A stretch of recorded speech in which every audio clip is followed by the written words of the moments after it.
Do you ever feel like it's you versus me when you have money conversations with anyone? And whether that's with a spouse, whether it's a family member around the holidays or friends, just about something regarding money in general.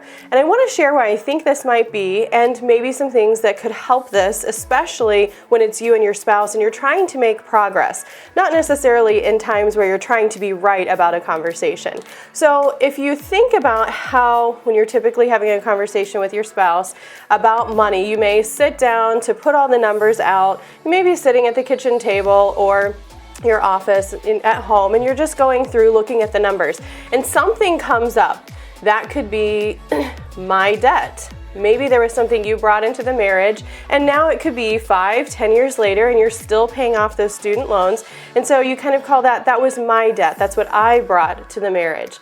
And then the other person may have their debt. They may have their own. Maybe it's my savings account. Well, I put more money in this before we were married, or I'm doing that now. We're putting more into mine versus yours.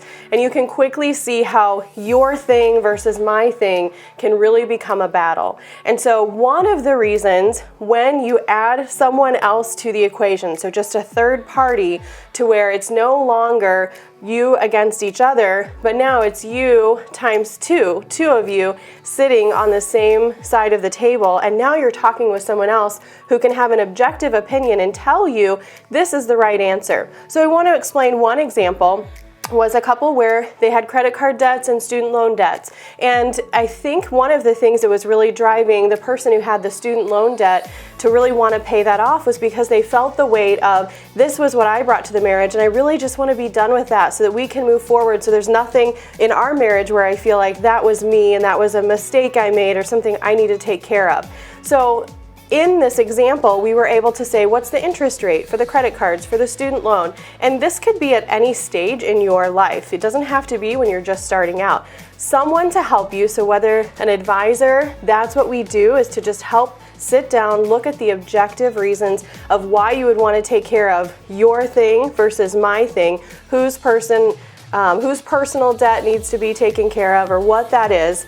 What's the next step? But by adding just one other person into the equation, you're no longer fighting against each other.